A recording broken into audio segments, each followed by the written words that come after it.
G'day viewers, this short video will be on drones, and if you've watched some of our videos before, you'll see that we use drones quite a bit to scout out where we're shooting, to look for carcasses, sheep carcasses, and to plan the night. If I get to a property early enough, I'll put the drone up, have a look around, see what's around, see where the cattle are, the sheep are, see where the lambs are or the calves are, and have a look at areas that I think the foxes will be concentrated in, like around carcasses. So very useful tools, also useful for fishing. I do a lot of fly fishing up in the hills, so quite often I'll put the drones up, have a look around, look for the best spots, look for the fish rising, etc. So really useful little tools for both fishing and shooting, and I'll show you some clips that we've taken doing both later on the vid. But what I won't do at the moment is worry too much about the specs. We'll do that later when I get home. But essentially, we've got here firstly an Avata 2 drone, and that's a headset and that's a hand control. That's the drone over the back there. That's an FPV drone, a first person view drone. Really good fun to fly, and I'll show you some clips from that one so you can see the difference between the two drones. This one here is a Mini 3 Pro. I love that drone. That's the go-to drone. And I also have a Mini 3 at home, which is pretty much the same drone without all the bells and whistles, which is just as effective, and sometimes in some specs a lot more effective. Actually, it can fly further, so you get a bit more distance out of it. That controller there is the DJI controller, which is about a 5.5, 6-inch screen, very good clarity, and really good to look at what you're doing. You can plug a microphone in, you can take video off both the drone and the RC. I think I've never done it from the RC, I've only done it from the video. Same with this one, from the drone. Same with this one, from the Avata 2, you can take video as well. So you can have a look at all the hunting footage when you get home as well, and very effective tools. Now tonight, what I'll do is we're on our sheep cattle property. What we're going to do is I'm going to put the drones up. We're going to have a good look. I'll show you the differences later on in the video, but essentially we'll fly down to the south a couple of kilometers and have a look for carcasses, have a look for sheep, and just have a look how much water in the dams. It's summer here, or actually autumn now, and there'll be water in the dams that the foxes come to. So we may even see a fox, you never know. But distance wise, we can get right out, 5-7 k's out, no problem at all. This wind at the moment, we've got about a 15 knot wind from the southwest, and that does not cause any problems for the drones at all. There's pretty good image stabilization, and I'll go into the specs a bit later, but the image stabilization is really good, and you get clear footage and really well stabilized footage. So let's get these drones up in the air and have a look around. Okay guys, we're going to take the Avata 2 off. The operator's got the headset on and using the hand control, so off we go. It's a fairly loud drone, this one.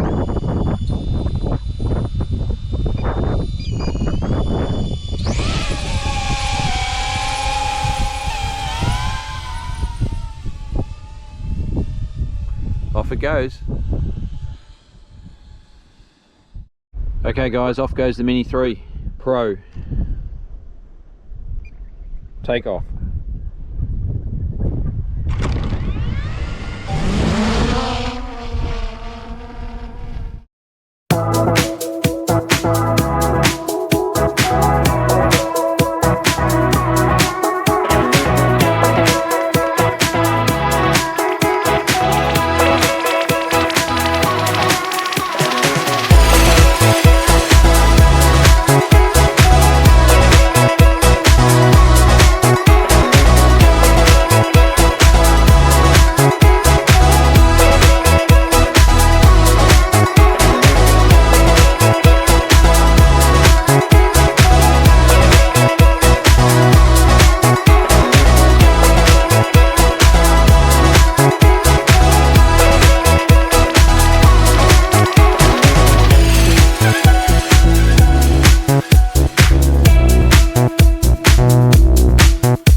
Well, by now you've seen some of the clips that we've made with these videos, both in this video itself and also in most of our other hunting videos. We always do a quick flyover of the hunting area just to show you guys where we are and what the ground looks like that we're going to hunt on that evening.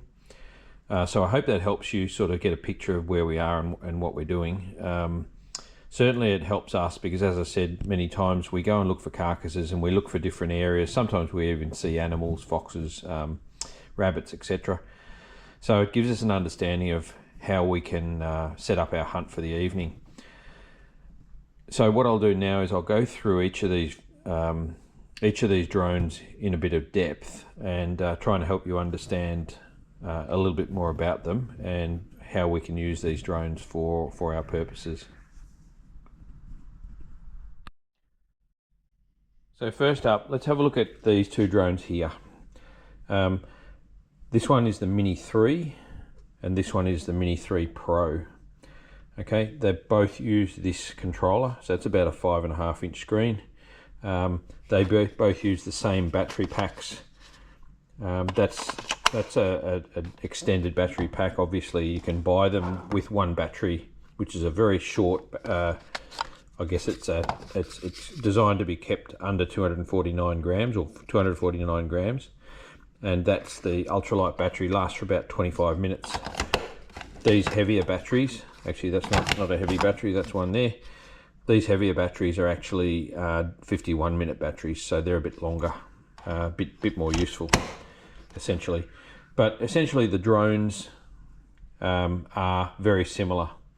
The Mini 3 has less specifications. The Mini 3 Pro has a few more specifications, and what I'm talking about is the sensors. So on the front of the Mini 3 Pro and on the back and on the bottom there's the sensors that stop it from hitting things. You can set the drone up to stop it from bashing into trees, etc. The Mini 3 doesn't have that. The camera systems are exactly the same pretty much, and the flight times are exactly the same. The flying specifications are pretty much exactly the same, except the Mini 3 Pro has those sensors that stop it from hitting things.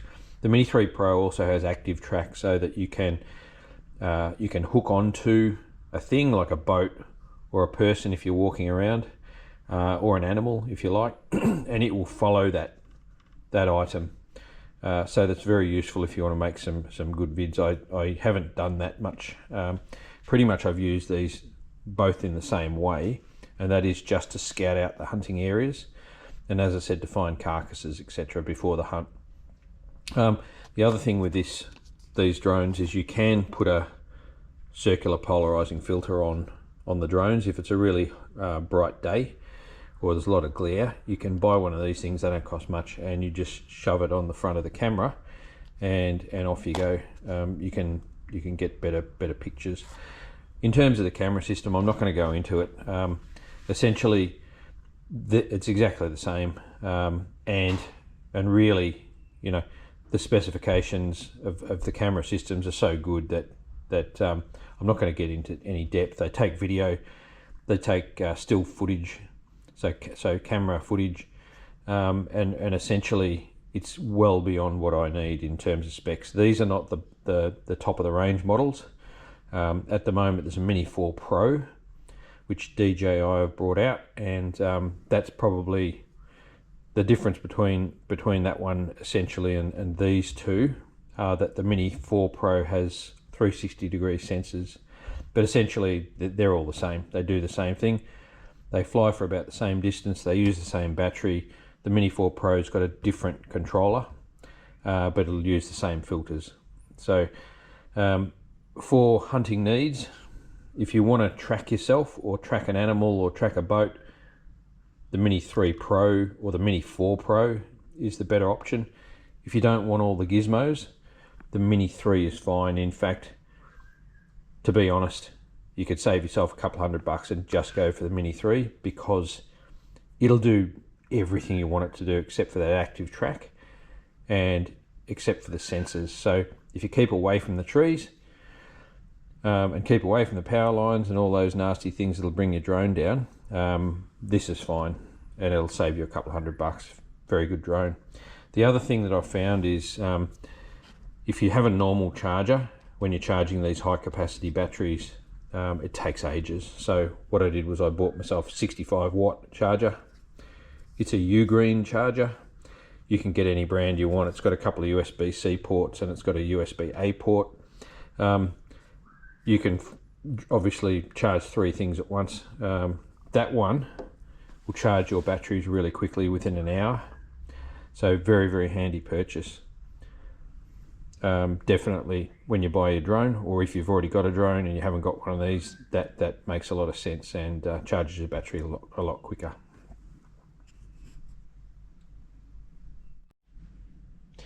So this here is the DJI Avata 2, and this drone differs greatly from the Mini 3 drones in that it's an FPV drone.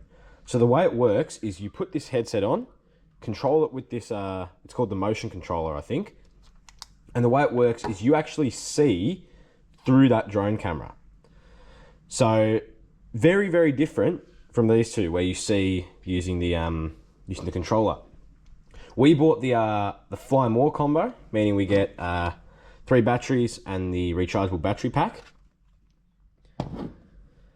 In terms of hunting use, probably not necessary. These drones will cut it, but in terms of entertainment and having fun, this drone takes the cake. It actually feels as though you are flying. So for entertainment purposes, highly recommend this drone, but for hunting, for surveying, the Mini 3s will cut it. Okay guys, so I hope you enjoyed that video. In this video we've showed you the more conventional drone types, which is the ones we've got are the Mini 3 and the Mini 3 Pro. You can't buy the Mini 3 Pro anymore. You can get them secondhand obviously, but DJI have dropped this drone in favor of the Mini 4 Pro and also the Avata 2. So this is the FPV drone, excitement drone, feels like you're actually flying it. It is great fun. However, probably overkill for hunting, but if you really want enjoyment and if you want to feel like you're in the front of that drone, that's a great one to have. These drones, more conventional type, really, really useful for hunting and fishing as well. So if you like the video, please share, subscribe, give us a comment as well. And I hope we've helped you potentially choose a drone for your hunting or fishing. Thanks very much for watching. We'll see you in the next video.